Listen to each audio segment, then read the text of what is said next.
नमस्तोभ्यम नमस्तोभ्यम नमाम्यहम्। हे मम सौहार्द्र, हे आर्यवत राष्ट्र देश के रहने वाले मेरे हम उम्र भाइयों, नौजवान साथियों, मेरे बड़ों, मेरे गुरुजनों, आप सभी को मेरा नमस्कार है, मेरा वंदन है। स्वागत करता हूँ नाड़ी वैद्य कायाकल्प के इस प्रोग्राम में। औषधि ज्ञान की अन्य श्रृंखला में आज पुनः आपसे भेंट हो सकी और आज का हमारा विषय रहेगा ताल मखाना। इसको अलग अलग भाषाओं में अलग अलग नामों से जाना जाता है।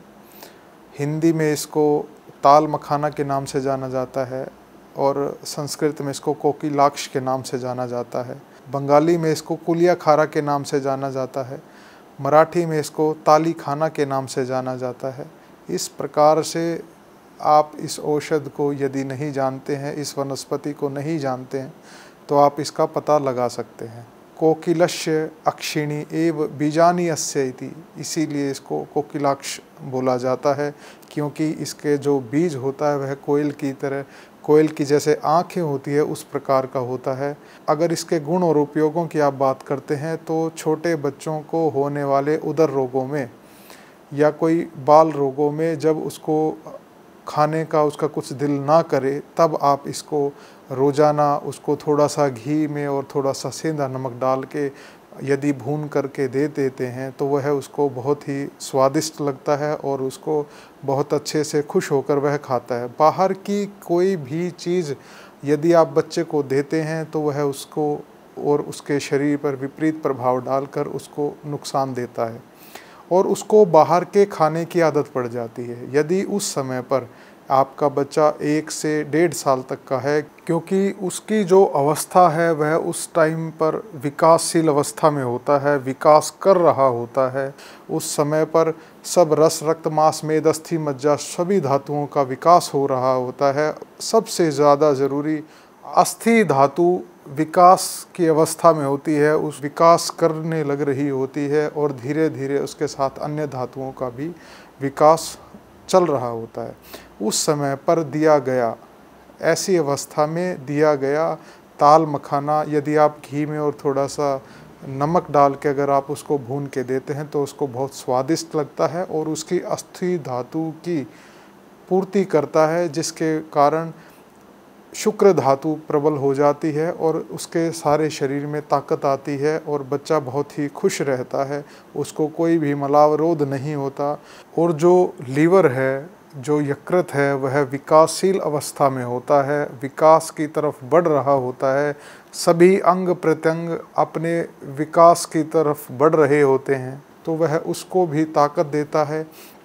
और उसको किसी भी प्रकार के कीड़े, जैसे छोटे बच्चों को कीड़े हो जाते हैं, उस समय पर यदि आप उसका प्रयोग करते हैं तो कीड़े भी कोई उसको नहीं लगता है, कोई भी कृमि रोग नहीं होता है। ज्वरो विवरणता शूलम हृदय रोगम सद्दनम भ्रमय भुक्त दोषो अतिसारश्च संज्ञात कृमि लक्षण, कि जब उस अवस्था में यदि उसको कृमि रोग, इस समय पर जब उसको कृमि रोग लग जाता है तो उसको ज्वर आने लग जाता है, उसके शरीर का रंग पीला पड़ने लग जाता है, उसको दस्त लगने लग जाते हैं, दर्द बनने लग जाता है, पेट में मलावरोध के कारण उसको दर्द बनने लग जाता है, क्योंकि कीड़े अंदर खा रहे होते हैं और उसको इरिटेशन, एक प्रकार का तनाव अंदर महसूस होता है। तब उस अवस्था में यदि आप इसका प्रयोग करते हैं तो वह उसको ख़त्म करने में सहायता करता है। विशेषकर यह आपके शुक्र धातु पर कार्य करता है। उस समय पर कोई कैल्शियम वगैरह नहीं दे के यदि आप ताल मखाने का उपयोग अगर साथ के साथ या देते भी हैं तो साथ के साथ यदि आप ताल मखाने का भी उपयोग साथ में करते हैं तो वह उसको बहुत ताकतवर बनाता है, अस्थि धातु को बल प्रदान करता है, शरीर को सुदृढ़ बनाता है और उसमें विशेष कांति की एक उपस्थिति को पैदा करता है। यदि आप बच्चे को यह रोज़ाना खिलाते हैं तो कुछ ही समय में आप देखेंगे कि बच्चा जो है बहुत ही बलवान हो जाता है और इस प्रकार से किया गया सेवन उसकी सप्त धातुओं पर्यंत तक कार्य करता है। रसात रक्तम ततो मांस मांसान मेदस्तु अस्थि च अस्थिनो मज्जा ततो शुक्रम शुक्राद गर्भम प्रजायते। यदि बच्चे को छोड़कर अगर इसका उपयोग कोई बड़ा भी करता है तो वह उसके वात रक्त को दूर कर देता है और रस से रक्त, रक्त से मांस, मांस से मेद, मेद से अस्थि, अस्थि से मज्जा, मज्जा से शुक्र धातु, शुक्र के बाद उसमें कीटाणुओं का इतना प्रबलता आ जाती है कि वह गर्भ के उत्पादन में वह सर्वश्रेष्ठ हो जाता है। तो इस प्रकार से कोई भी बच्चे से लेके बूढ़े तक यदि उसमें विटामिन डी की कमी हो गई है, उसकी हड्डियां कमज़ोर हो गई हैं, भुर गई हैं, ऑस्टियोपोरोसिस हो गया है, उस अवस्था में यदि आप रोज़ाना सुबह शाम ताल मखाने का इस्तेमाल यदि आप करते हैं तो वह उसको विशेष सहायता देता है। हर बुजुर्ग को वह विशेष ताकत देता है और इसको खाना भी बहुत आसान है। यदि आप इसका सेवन रोज़ाना करते हैं तो वह बड़ा कुरकुरा टाइप सा आपको लगता है। आपको किसी बाहर से किसी भी कुरकुरे या चिप्स की ज़रूरत नहीं पड़ती। आसानी से आप इसको घर पे बना सकते हैं किसी भी प्रकार के बस्ती के शोथ में। यदि बस्ती प्रदेश में अगर आपको कोई भी सूजन आ गई है, गुद प्रदेश में यदि कोई सूजन आ गई है, तो इस पौधे के मूल के क्वाथ को इस्तेमाल में लिया जाता है। इस प्रकार से अन्य अन्य औषधियों के साथ भी इसका प्रयोग किया जा सकता है और किया जाता है। बड़े लोगों को होने वाले मलावरोध में, वात रक्त में और उनको आम की उत्पत्ति यदि शरीर में हो जाती है, जठराग्नि मंद होने से यदि कोई समस्या उसको उत्पन्न हो जाती है, उस समय पर किया गया इसका उपयोग विशेष लाभदायक साबित होता है। यह मलावरोध को दूर करता है, वायु का अनुलोमन करता है और इसके पत्तों को भी विशेष शोथ रोग में इस्तेमाल में किया जाता है। गच्छामि पुनर्मिलनाय, जा रहे हैं पुनः इन्हीं भावों के साथ। आप सुखी रहें, स्वस्थ रहें, समृद्ध रहें। जय भारती, जय आयुर्वेद। वैद्य जी से मिलने के लिए आज ही संपर्क करें। वैद्यराज सत्य प्रकाश आर्य, विश्वविख्यात आयुर्वेदाचार्य एवं नाड़ी तंत्र विशेषज्ञ।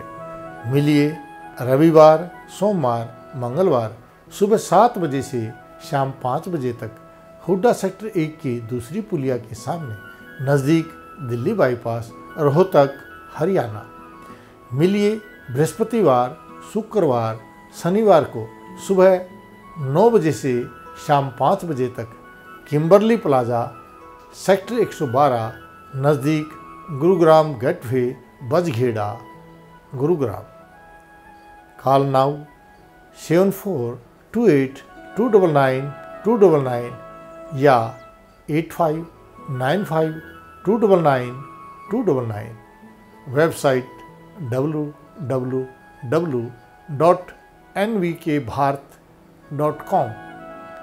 यूट्यूब चैनल नाड़ी वैद्य कायाकल्प।